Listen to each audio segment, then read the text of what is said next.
ኢየሱስ አባት አለኝ ብሏል። አባት አለው ብለሽ ታምኛለሽ?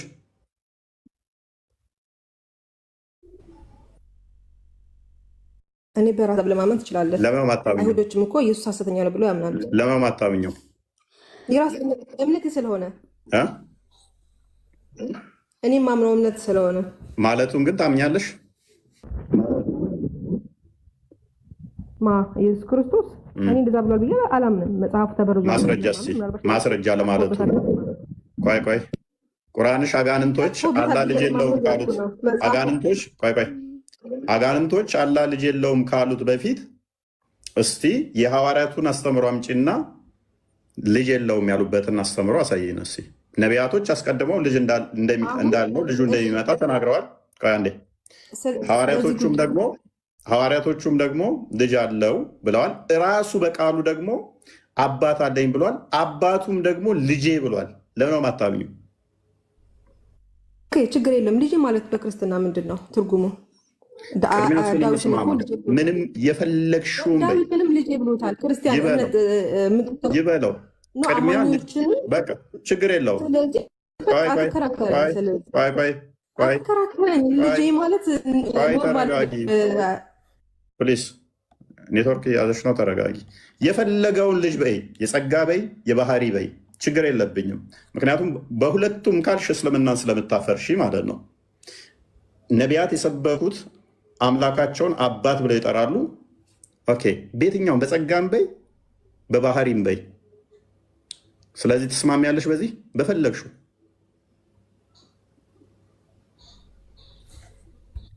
ነው። እኔ በክርስትና በመጽሐፍ ቅዱስ ላይ ልጄ የተባሉ ብዙ ሰዎች አሉ እና ኢየሱስ ክርስቶስ ልጄ ብሎታል ቢባልም በአንደኛ በኩል ሰዎች ቀጥፎበት ነው። እንደዛ አልተባለም። ካት መጽሐፍ ቅዱስ ተበርዟል ብዬ ስለማምን ስማኝ። በሁለተኛ ነገር ደግሞ ማለት ነው አጋንንት የነገረሽን አስተምሮ ዘሽ ተቀጥፏላት በይ። አሁን ማስረጃ ታወጪና ተረጋጊ።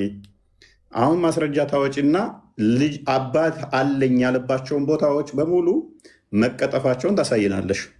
ጋሄድ የት ላይ ነው ማሳይ? ቁርአን ላይ ለምሳሌ ማቴዎስ ወንጌል ምዕራፍ 16 ማቴዎስ 16 ላይ አባት እንዳለው ተናግሯል። የተቀጠፈ መሆኑን ከሙሐመድ በፊት ያ ነገር እንደሌለ ማስረጃ እንችለን።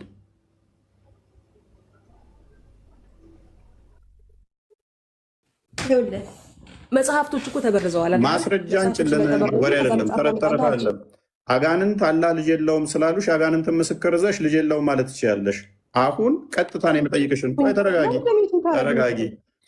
አብ ከሰማይ ሆኖ ልጄ ብሏል። ያ ክፍል የተበረዘ መሆኑን እንደሌለ አስቀድሞ አንድ በይ። ማቴዎስ ወንጌል ምዕራፍ 3 ላይ ቁጥር 17፣ ማቴዎስ ወንጌል ምዕራፍ 17 ቁጥር 5 ላይ አብ ከሰማይ ሆኖ ልጄ ያለውን አይ አብ ልጅ አላለውም የሚል ማስረጃ እኛ ክርስቲያን ቤት ነው የገባሽው። አጋንንት የነገሩሽ ምስክር አድርገሽ በጣም በማስረጃ ታምናለህ አንተ። የአጋንንት ምስክር አላምንም። የአጋንንት ምስክር አላምንም። የአጋንንት ምስክር አላምንም። ሙሐመድ ያመጣው የአጋንንት አስተምሮ ስለሆነ አጋንንቶች ስለሆኑ ልጅ የለውም ሚስት ስለሌለው ያሉት። አሁን ተበርዟል የምትይ ከሆነ እነኛ ክፍሎች ከሙሐመድ በፊትም እንዳልነበሩ በነቢያትም የተነገሩት እንደሌሉ ታመጫለሽ ማለት ነው። ማስረጃ ታመጫለሽ። ማስረጃ እንጂ ሚት አታድርጉኝ ሳወራ ግን አለማስረጃ ተረተረ ከሆነ ሚት አይደለም ከስር ትሆኛለሽ። አይደለም እኔ የገባሁበት መጀመሪያ አስታወርበት በነበረው በአላህ ፊት በሚለው ነበረ። ኦኬ አላህ ፊት በሚለው ስታወርበት በነበረ ርዕስ ነበረ የገባሁት እና ኢየሱስ ክርስቶስ ሙሳን ማለትም እግዚአብሔር ሙሴን ጠርቶት ፊቴን አታይም ጀርባዬን ግን ታያለህ ሲለው እግዚአብሔር ፊት አለው የለውም? ለምንድን ነው ጀርባውን የሚያሳየው? ለምንድን ፊት የማያየው? ምን አይነት ነው ፊቱ የእግዚአብሔር ፊት? ስለዚህ ከኛ ጋር እያመሳሰልሽ ነው። ኦኬ አይደለም፣ እንደዛ ለማለት ፈልጎ አይደለም የሚል ከአንተ ትርጉም አይደለም የምፈልገው። ገብቷል አይደለም? እግዚአብሔር ራሱ ፊት ሌላ ነገር ለመግለጽ ነው የሚል ብሎ የተናገረበት ማስረጃ ስጠኝ። ወይ ደግሞ እግሬ ሲል ወይ ደግሞ ፀጉሬ ሲል ወይ ደግሞ አይን እጅ ሲል ብዙ ቦታ ላይ ያለ መጽሐፍ ቅዱስ ላይ እና እንደዛ ምለው አይን ነገር ለመግለጽ አይደለም ሌላ ነው ወይም ምሳሌ ነው ያለበትን እስኪ ማስረጃ ስተል። መልካም ደጋግሞ መጽሐፍ ቅዱስ በምሳሌ እንደሚናገር ይናገራል። አንቺም የጠቀሽው ዘጸአት ምዕራፍ 33 ላይ የሚገኘው በመቃብር ውስጥ እንደሚሆን ውጪ እዛው ላይ እኮ ያስቀምጥልሻል። በዋሻ ውስጥ ትሆናለህ ጀርባዬን እንጂ ፊቴን አታይም ሲል በመለኮታዊ ክብሬ አታየኝም ነው። ውጪ ጀርባዬን ታያለህ ማለት ማን ነው እንደዛ ያለው? አዳምጪ ቆይ፣ እግዚአብሔር እንደዛ ብሏል ወይስ አንተ? ተረጋጊ ቆይ አዳምጪ። ያ ማለት ምን ማለት ነው? በኋላ ታየኛለህ ነው። በስጋ እገለጣለሁ፣ በስጋ ስገለጥ ታየኛለህ። ጀርባ ማለት ኋላ ማለት ነው። ፕሊስ ተረጋጊ። እግዚአብሔር እንደዛ ነው። ሴጣን አይሽናብሽ ጆሮች ላይ። በስጋ መጥቶ እኮ ተገለጠ፣ ክንድህን ላክ ተገለጠልን ሲሉት ነበር አይደለም? ጀርባ ታያለህ ማለት አሁን አታየኝም፣ በኋላ ታያለህ፣ ኋላ ማለት ነው ጀርባ ማለት። ለዚህ ነው ሙሴ አንቺ የጠራሹ ልይህ ሲጠብቀው ሲናፍቀው የነበረው በዋሻ ውስጥ እቆያለሁ አይደል? ዋሻው ያ ምንድን ነው? እሱ የምን ምልክት ነው? በመቃብር ትቆያለህ። ከዛም በስጋ ስገለጥ ታየኛለህ፣ በኋላ ታየኛለህ። ዊች ሚንስ በስጋ ስገለጥ ስመጣ ታየኛለህ። ለዛ ነው ደብረ ታቦር ላይ ምዕራፍ 17 ላይ ማቴዎስ ወንጌል ላይ ክርስቶስ ወደ ደብረ ታቦር ሲወጣ ሙሴም የመጣውና ያየው በስጋ ሲገለጥ። ኦኬ፣ በስጋ ሲገለጥ ነው የምታየኝ ብሎታል ወይ? አሁን እኮ እየነገርክ ያለው ያንተ ትርጉም ነው። ክፍሉ ራሱ ይኸውልሽው በአለት ውስጥ እዛ ትቆያለህ የተባለው በመቃብር ውስጥ ትቆያለህ የሚለን ትርጓሜ ነው የያዘው።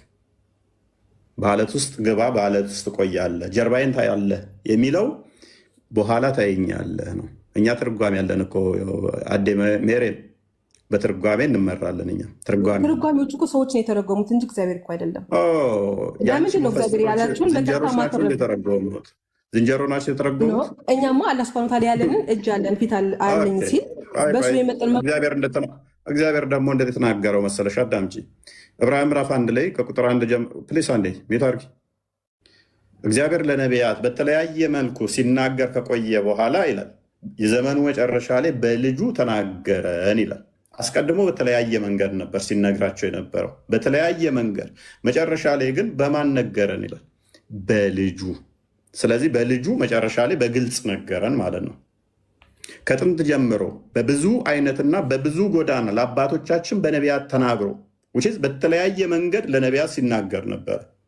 ሁሉም ወራሽ ባደረገው ደግሞም ዓለማትን በፈጠረበት በልጁ በዚህ ዘመን መጨረሻ ለእኛ ተናገረን። እርሱ የክብሩ መንጸባረቅ እና የባህሪው ምሳሌ ሆኖ ሁሉም በስልጣኑ ቃል እየደገፈ ኃጢአታችንን በራሱ ካነጻ በኋላ በሰማያት ግርማው በቀኝ ተቀመጠ ይላል። ስለዚህ ሁሉ ወራሽ ባደረገው አስቀድሞ በነቢያት በተለያየ መንገድ ነበር ሲናገር የነበረው እግዚአብሔር። መጨረሻ ግን በልጁ ነው የተናገረን፣ በልጁ ነው ሁሉን የገለጸልን ማለት ነው። ለዛ ነው እግዚአብሔር ማንም ኢየሱስ ክርስቶስ አድርገዋል ብላችሁ ታብላላችሁ አይደለም? አዳምጪ፣ ቆይ ሽፍት አታድርጊ፣ ቆይ። ለዚህ ነው ዮሐንስ ወንጌል ምዕራፍ 1 ቁጥር 18 ላይም እግዚአብሔር ማንም ያየ፣ ፕሊስ ተረጋጊ፣ ቆይ። መጽሐፍ ቅዱስ እኮ ነው እኛም እያወራን ያለ ነው። እኛ መጽሐፍ ቅዱስን በመጽሐፍ መፈሰር እንችላለን። አይዞሽ፣ ፓኒክ አታድርጊ። ስለዚህ አላየውም ካለው ለምንድን ነው ታዲያ እዛ ጋ ያለው የሚለውን እየፈታሁልሽ ስለሆነ፣ መቼም ቢሆን እግዚአብሔርን ያየው አንድ ስንኳ የለም። ማንም እግዚአብሔርን ሊያየው ስለማይችል በአባቱ እቅፍ ያለ አንድ ልጁ እርሱን ተረከው። ስለዚህ ሙሴ ሲጠይቀው የነበረውን እንዴት ነው የተረከው? እንዴት ነው ያየው ሙሴ?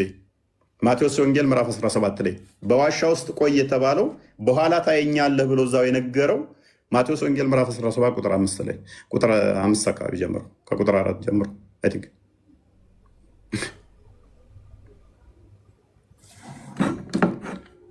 ዝቅ አድርገው። እርሱም ገና ሲናገር ነው ብሩህ ደመና ጋረዳቸው፣ እነሆም ከደመናው ለእርሱ ደስ የሚለኝ። ዝቅ አድርገው ቁጥር 3 ጀምሮ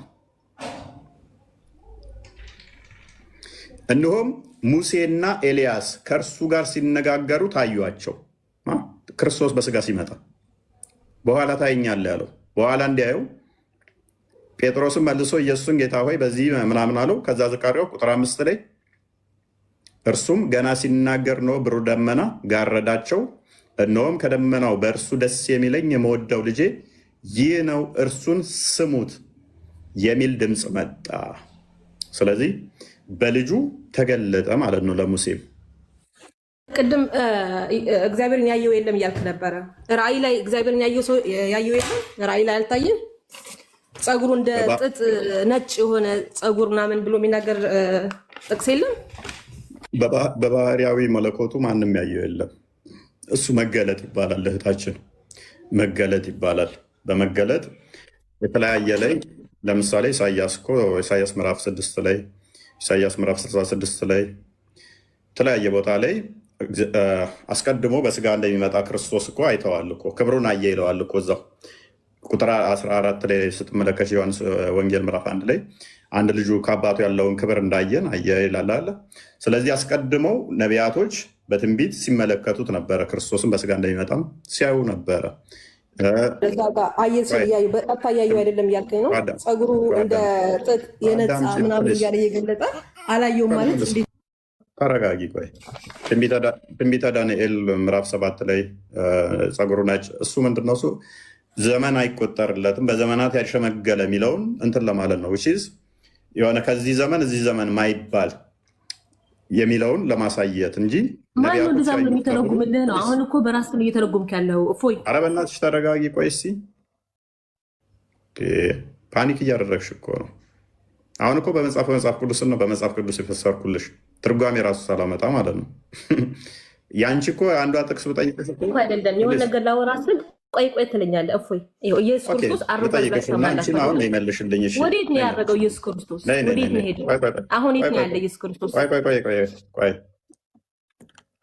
አላ ጭንቅላት አለ የለውም? አላ ጭንቅላት አለ የለውም? እየጠየኩህ ነው። መመለስ አላ ጭንቅላት አለ የለውም? ኢየሱስ ክርስቶስ ወዴት ነው ሄደው?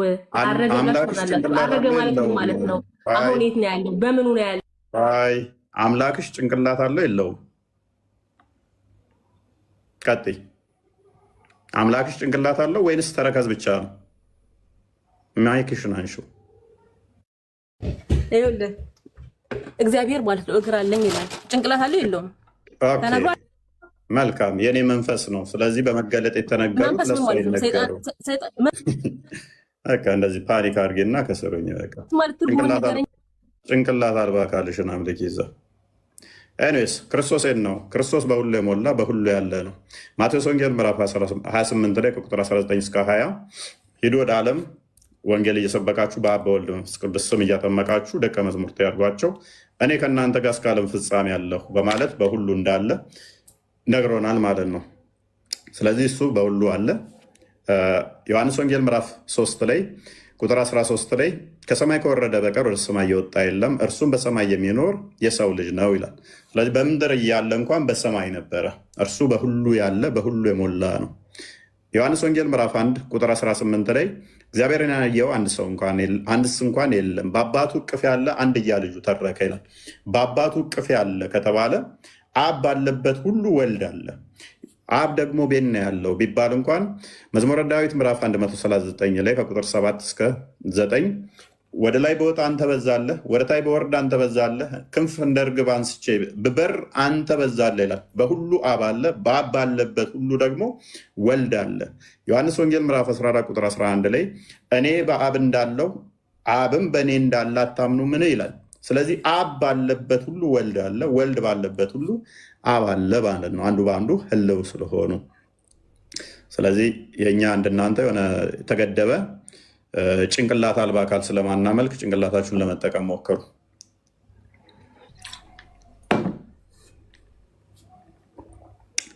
እሺ አቡያያ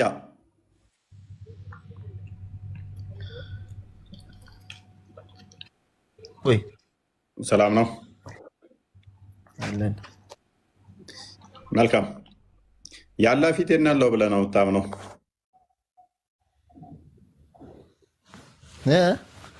ያለ ፊት የና ያለው ራሱ ጋር የት ነው? ራሱ ጋር ጭንቅላቱ ጋር ከአርሽ በላይ ፊቱ ከአርሽ በላይ ነው የሚል ማስረጃ አለህ? ፊቱ አይደለም፣ እሱ ከአርሽ በላይ ነው። እኔ ፊቱን ነው የጠየቅኩት። ለምን ነጣጥለህ ትጠይቃለህ አንተ? ተገጣጥሞ ነው ያለው።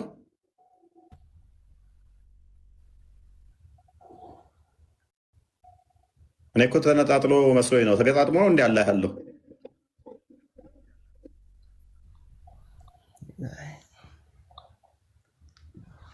ወደ ነጥብ ግባ እስኪ። ይሄን ኧረ ሾክ ዶኝ ያለው አላህ ተገጣጥሞ ነው ያለው ወይንስ ተነጣጥሎ ነው ያለው? አላህ አንድ ነው፣ እንደናንተ ሶስት አይደለም። ተገጣጥሞ ነው ያለው። አንድ ነው እሱ። ምኑ ነው አንድ? እግሩ ነው እጁ? አንድ ነው እሱ። ሶስት አይደለም፣ ሁለት አይደለም። ምኑ ነው አንድ? በሁሉ ነገር አንድ ነው። በመፍጠር እጁ አንድ ነው። የለም እጁ አንድ ነው ወይ? እጁ አንድ ነው ማለት ለአላህ ሁለት አንድ እጅ ነው ያለው። አንድ ነው በሁሉ ነገር ብለህ ነበር እኮ። ታዲያ ለምንድን ነው ሁለት ነው የምትለኝ? አሁን ደግሞ መልሰህ ይሄ የህፃን ልጅ ጥያቄ እየጠየክ እኮ ህፃን ጥያቄ መልሰው እስኪ መልሰው።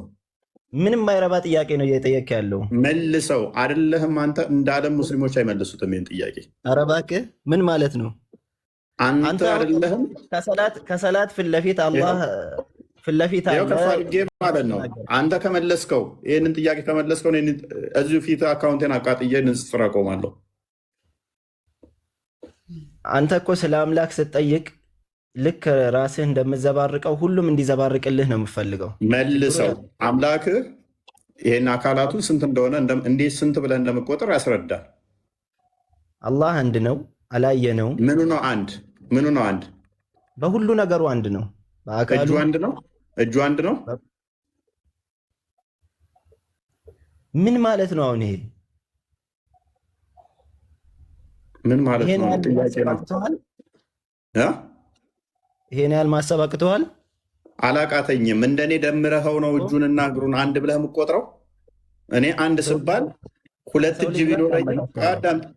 ቢኖረኝም አንድ እጅ ቢኖረኝም አንድ ተብዬ እቆጠራለሁ። አላህም እንደኔው ሁለቶቹ እጆቹ እግሮቹን ባቱን ደምረህ ነው አንድ ብለህ የምቆጥረው? እንደኔ እንደ አንተ ሳይሆን ግን እንደ ራሱ አንድ ነው እሱ። ኦኬ፣ እንደ ራሱ ከሆነ ባቱ ስንት ነው? እጁ ስንት ነው? በአካሉ እንዴት አንድ ልትለው ቻለ? መልካም ተገጣጥሟል። አካሉ አልተገለጸም። ታዲያ ሳታቅ ምንድን ነው እሱ አንድ ነው የምትለው? እጁ እዛ ጋ እግሩ እዛ ጋ ፊቱ እዛ ጋ ከሆነ አልተገለጸም አልክ እኮ። አልተገለጸም መልስ አይሆንም እኮ። አይደለም አልኩ እንዴ? አልተገለጸምና አይደለም አትለይም አንተ። አልተገለጸም ማለት መልስ አይሆንም አለኛ። ምን ማለት ነው? እሺ እጁ እዛ ጋ እግሩ እዛ ጋ ፊቱ እዛ ጋ ነው ወይስ አይደለም? አይደለም ካላልኩ አልተገለጸም ማለት ምን ማለት ነው? እውቀቱ የለኝም ማለት ነው። እጁ እዛ ጋ እግሩ እዛ ጋ ነው ወይስ ስለ ፈጣሪ ጠየቅ አይደለ? መልስ። አሁን አዳምጥ እንግዲህ አጭር መልስ እኮ ልመልስልህ ነው። ልመልስልህ ነው። ተረጋጋ እንዴ፣ ቆይ አንዴ ተረጋጋና ልንገርክ። ለመሰለክ አናንዛዛው። አንተ ስለ አምላክ ጠየቀኝ አይደለ? ነቢዩ ሰለላሁ ዐለይሂ ወሰለም የነገሩንን አምነን ተቀብለን እዚህ ጋር ነግርሃለሁ። ከዛ ውጭ ብትጠይቀኝ እንዴት መልስ ልሰጥ ይችላሉ? አንተ ስለ እኔ ብትጠይቀኝ እኮ ልትመልስ አትችልም። ስለ ፈጣሪ ተውና ስለ እኔ ብትጠይቀኝ ስለ እኔ አንተን ብጠይቅ እንዴት ነው የምትመልሰው? አላየህኝም፣ አታቀኝም። አንተን ግን እያየሁ ነው። ለምሳሌ እንደማይክ ያው ፀጉርህ ወደኋላ ገብተዋል፣ ፊትህን ደብሮት በቃ ስለ አንተ ብዙ ነገር መናገር እችላለሁ እዚህ ጋር ስለማይክ ማለት ነው። አላህ ፊቱ ደብሮት ነው እንደ ፂም ያላበቀለው? ፂም አልባ የሆነው አላህ ፊቱ ስለሚያስጠላ ነው? ኤኒዌይስ አላህ ፂም አለው የለውም?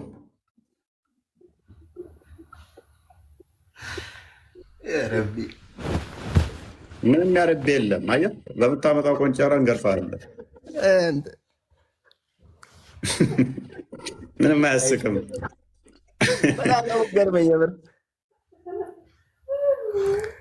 እኔ ልሰድብ አይደለም የገባሁት። እፎይ ባለቤት ደከመች። ለማንኛውም ስለዚህ ከምታምታታ ግልጽ የሆነ ጥያቄ ጠይቅና ከዛ በኋላ መልስ ልስጥክ። የሚሆን በቂ እውቀት አለ። ተረጋጋ። አምላካችሁ ምንም እንደማታውቁት እለት እለት እኔ ቤት ገብታችሁ ተዋርዳችሁ እንደዚህ ትወጣላችሁ። ክርስትና ላይ ግን መዋረድ የለውም። አላህ አንድ ነው። እናንተ የተምታታ ዲን የለም። አንድ ነው የሚለውን ኬታ መጣኸው? አንድ ነው አካሌ አንድ ነው ያለበት አለ። አላህ አንድ አካል ነው ያለኝ ያለበት አለ። እሱ በሁሉ ነገር አንድ ነው። ቁል ሁወ አላሁ አሐድ ብሎ በአካል አንድ ነኝ ያለበት አለ ወይ? አንድ ጥቅስ ልትሰጠኝ ትችላለህ? ከሐዲስም ሆነ ከቁርአን በአካል በዛቴ አንድ ነኝ ያለበት አለ? አንድ ነኝ ካለ ሁሉን ነገር ያጠቃላል። ይሄ ለአንተ የሚደበቅ ነገር አይደለም። ለአንተ የምትፈጥረው ማምታታት እንጂ ይሄ ከማንም የሚደበቅ ነገር አይደለም። ተረጋጋ። አላህ ምንም እኮ አንድ ነው ስትል ምኑን ቆጥረ ነው አንድ ነው የምትለው? ምኑን? እኛ የባህሪ ህይወቱን ቆጥረን አንድ አካል አልን። እሺ ልቡን ቆጥረን ሁለት አልን። ሰው ስታስገቡ ማለት ነው የባህሪ ልጁን አታርጉ። ሰው ሚዩት አታርጉ። አንተም እያወራክ ነው አይደል? አትጩ። አምላክን ላልተገለጸም ካልኩ በኋላ ምን ማታውቀውን አምላክ እየተከተልክ ምን ላውራበት እንጂ ምላሴ ላትቁም። ለማታውቀው አምላክማ እንደዚህ ፓኒክ አታደርግለት። ምን ይሰራላል? ማታውቀው አምላክ ነው። እሺ ልፍቀድልህና እስቲ አቡያያ እኔ ፈቀድኩልህ 5 ደቂቃ ፈቅድልሃለሁ ስለ አምላክ እንድትሰብከን። እንደውም አልወለደም አልተወለደም ቢጤ አምሳያ የለውም ሁሉም ፈጣሪ ነው ከሚለው ውጭ ስለ አምላክህ ባህሪያት ስለ አካላቶቹ አብራራ። እስኪ 5 ደቂቃ ሰጥቻለሁ። አልሐምዱሊላህ ወሰላቱ ወሰላሙ ዐላ ረሱሊላህ ሰለላሁ ዐለይሂ ወሰለም። 5 ደቂቃ ተሰጥቶኛል። ያልኩህን ካልክ ግን ጣልቃ ገባብሃለሁኝ። ይሄ ቢጤ አምሳያ የለውም አልወለደም አልተወለደም ሁሉም ፈጠረ ከሚለው ውጭ ስለ አካሉ ባህሪ አብራራ። ያው እንግዲህ ተመቸህም አልተመቸህም ስለኛ ዲን አጠር አድርጌ እነግርሃለሁ። ከዛ በኋላ የፈለከውን ጠይቅ። ቀጥል። እኛ ስለ አላህ ስናወራ ለአላህ ስምና ባህሪያት እንዳለው እናምናለን። ለሱ ያሉትን ነገሮች ደግሞ እንደመጡት እንቀበላለን። ይህን ስንል 3 ነገሮች በውስጡ ይዛል። አንደኛ አላህ ለራሱ የተናገረው አለኝ ብሎ የተናገረውን ነገር እናጸድቃለን። ሁለተኛ ነብዩ አለው ብሎ የተናገሩትን ወይም ደግሞ በሐዲስ ውስጥ ሰሒህ በሆኑ ሐዲሶች መጥቶ የጸደቁትን እናጸድቃለን። አንድ ይሄ ነው። በአጠቃላይ የጸደቀውን እናጸድቃለን ማለት ነው። ሁለተኛ ቁርአን ወይም ነብዩ ሰለላሁ ዐለይሂ ወሰለም በሐዲሳቸው ውስጥ ለአላህ የለውም ወይም ደግሞ አይገባውም ብለው ያብራሩትን ማንኛውንም ስምም ይሁን ባህሪ እኛም አይገባውም ብለን ከሱ ላይ እናጠፋለን ማለት ነው። ይሄ ሁለተኛው ነው። ሶስተኛ ደግሞ ያልተነገረውን አለውም የለውም ተብሎ ያልመጣውን ደግሞ ቆም ብለን እዛው እንቀራለን። ምክንያቱም ስለማናውቀው ነገር አናወራም። እንደ ምሳሌ እንውሰድ። ነቢዩ ሰለላሁ ዐለይሂ ወሰለም በሐዲስ ውስጥ አላህ እግር እንዳለው ተናግረዋል። ጀሃነም ላይ እግሩን ያደርጋል። ከዚያም ጀሃነም ትተጣጠፋለች፣ በቃኝ በቃኝ ትላለች። خلاص ሐዲሱ እግር እንዳለው አጽድቆልናል፣ እኛም እናጸድቃለን። እንዴት? ለሱ እንደሚገባው። ለምን? እኔም መሳይ የለም ብሏልና ማለት ነው። አለው ስላላችሁ መመሳሰልን ግን ግዴታ የምታደርጉ ከሆነ ስለ ፈጣሪ ተውትና ስለ ፍጡር እናውራ ከተባለ የማንም እግር አይመሳሰልም። የሰው ልጅ እግር እንኳን አይመሳሰልም። አልፎ ተርፎ ደግሞ ከሌላ ፍጡር ጋር እንኳን ብናመሳሰለው ሰማይና ምድር ነው። አለቀ። ስለ ፈጣሪ ለማመሳሰል ከደፈራችሁ ይህ የናንተ የጭንቅላት ዝግመት እንጂ ሌላ ምንም ሊሆን አይችልም። ስድብ አይደለም። ከተረዳችሁ ተረዱት ብዬ የፍጡር አይመሳሰልም ማለት ችግር የለውም ማለት ነው ወንድሜ። አይመሳሰልም ማለት ችግር የለውም ማለት ነው። 5 ደቂቃ ተሰጥቶኛል። በኋላ መጠየቅ ትችላለህ። የፍጡር ካልተመሳሰለ ከፈጣሪ ጋር ለማመሳሰል ከደፈራችሁ ይህ የእናንተ ችግር ነው ማለት ነው ባጭሩ። ሁለተኛ ላይ አላህ የለውም ተብሎ የመጡ ብዙ አይነት ነገራቶች አሉ። አላህ እንቅልፍ አይዘውም፣ አያንገላጃም፣ ለሱ ረሃብም ሆነ ሞት እንደማይነካው ብዙ አይነት ባህሪያቶች ከአላህ ላይ ዜሮ ተደርገው ተጥለዋል። እነዚህን እኛም እንደዚያው ከሱ ላይ ዞር እናደርጋለን። ስለማይመጥነው ስለማይገባው ልጅና ሚስት የለውም፣ አይመጥነውም፣ ስለማይመጥነው ስለማያስፈልገው ሚስት ስለሌለው የተባለው ውሸት ነው። በማርያም ምዕራፍ ውስጥ በራሱ ወማ የንበጊ ሊረሕማን አን የተኺዘ ወለደን ይላል። ለጌታ ለአላህ ልጅን መያዝ አይገባውም ይላል። ሚስት ስለሌለው አይደለም፣ ውሸት ነው። ይሄን ያዙልኝ። ሶስተኛ ላይ ይሄ ነው አለውም የለውም ያልተባለን ነገር አንዘላብድም። ለምሳሌ አልጨረስኩም፣ 5 ደቂቃ የገና ነው። ኖ መታገስ አያስፈልግም። 5 ደቂቃ የሰጠኝ አንተ ነህ እኮ። ሶስተኛዋ አጭር ናት። የለውም አለውም የተባለውን ነገር ባጭሩ ማለት ነው። ጆሮ ለምሳሌ አላህ ይሰማልን ብለን እናምናለን። ግን ጆሮ አለው ወይ የለውም ብለህ ብትጠይቀኝ አልተገለጸም። ምንም አናፍርበትም። ምክንያቱም ስለማናውቀው ነገር ስለ አላህ ያውም ስለ ሰው ልጅ እንኳን ማውራት እኮ ነውር ነው። እንዴት ነው ስለ ፈጣሪ ደፍራችሁ የምታወሩት? እኛንስ እንድናወራ የምትጠብቁት? ከለስ አልተገለጸም፣ አናፍርበትም። ይህ ነው የእኛ ዲን። ከተቀበላችሁ ተቀበሉ፣ ካልተቀበላችሁ ደግሞ አላህ ይምራችሁ። ይህ ነው። ውልቅ ብሎ ሄደ አልተገለጸም ብሎ ይመች። ኤኒዌይስ ዘሆል እናፍርስበት። በደንብ አስተውሉ። ፐርሚሴን በመጀመሪያ ምን ብዬ ነግሬዋለሁ? ያልወለደም አልተወለደም አምሳያ የለውም ከሚለው ውጭ ይውጣና ስለ አላህ አካላት ባህሪ ነበር አውራ ያልኩት። 80-90% የገደለው ምን በሚል ነው? አይመስልም በሚል ነው የገደለው። የኔ አስቀድሜ ስነግረው ግን ምን ብዬ ነው? አምሳያ ቢጤ የለውም የሚለውን ተውና አልወለደም አልተወለደም የሚለውን ተውና ስለ አላህ አካላቱ ባህሪ አውራ ነበረ ያልኩት። አስተውላችኋል? ደቂቃውን አብዛኛውን የገደለው አምሳያ የለውም በሚል ነው። እግር አለው አይመስልም። የኛ ዘገምት ናቸው። አይመሳሰልም አለ እንጂ መጨረሻ ላይ እኮ የሰው እግር ራሱ አይመሳሰልም። እንደዚህ ካላችሁ ዘገምት ናችሁ ማለት ነው እያለ ራሱ እያመሳሰለ አይመስልም በሚል ነበር ሰዓቱን የገደለው። እኔ ግን ገና ስሰጠው ደቂቃውን ብዬ ነው ይህ አይመስልም ይመስላል የሚለውን ተውና ስለ አላህ ራሱ አውራ ሲ ነበር። ከዚህ ውጭ መውጣት ስለማይችሉ ስለማቅ። ሁለተኛ አልወልድም አልተወለደም እሱ ጥያቄ አይደለም ብዬው ነበር። ሲመጣስ ሚስት የለውም ሚስት ሳይኖረው ምናምን የምትሉት ውሸት ነው ምናምን ብሎ አልወለደም አልተወለደም የምትሉት እንደዚህ ብሏል ምናምን ያወራው እዚህ ላይ ነው። እኔ አላልኩትም። ይሄ ጥያቄም አልነበረም። እነኚህ ጥያቄ አይደሉም ባልኩት ላይ ምላሽ የሰጠው እነኚህ ላይ ነው። ለዚህ ነው አምላካቸውን አያውቁም የምንላችሁ። በሶስተኛ ደረጃ አለው ብሎ ካነሳው አንዱ እግር ነው። እግር አለው አላህ እግሩን ገሃነም ላይ ሲጭን በገሃነም ውስጥ እግሩን ሲያስገባ ምን ትሆናለች? ገሃነም ትጨረማመታለች አለ። ስለዚህ ፊዚካል ቢንግ ነው አላህ ፍጡር መሆኑን መስክሮ ወጣ ማለት ነው። ሲረግጥ ፕሬዠር አሳርፎ ሌላውን ማጨራመት የሚችል ከሆነ ግዑዝ ነገር ነው አላህ እግሩ ማለት ነው። ግዑዝ ነገር በሙሉ ደግሞ የፍጡር መገለጫ ነው። ወንድማችን ባለማወቅም በማወቅም አላህ ፍጡር መሆኑን መስክሮልን ወጣ ማለት ነው። ሌላኛው ያነሳው ምንድነው? እሱ እናንተ እንዴት ድፍረት ቢኖራችሁ ነው ስለ አምላክ እንደዚህ ደፍራችሁ የምትነጋገሩት? ስለ አምላክ እኛ እንነጋገርም እንዲደፍረን አለ። እኛ ጋር ግን ቁም ስቅላችንን ስለ አምላክ እያንዳንዱን ሲጠይቁናል የሚውሉት። እነሱ ጋር ሲጠየቁ ማነህ አንተ እንዴት ብደፍር ነው ስለ አምላክ ጠይቀህ ዲቴል የምትጠይቁት ይሉሃል። አንተ ጋር ሲሆን ግን እያንዳንዱ መጠየቅ ኤግዛክት ወርድ ፋላሲ ይፈልጋሉ። አንተ ጋር ሲሆን ቃል በቃል እንዲህ ካልሆነ ይሉሃል። እነሱ ጋር ሲሆንስ ካልተገለጠ ዝም እንላለን።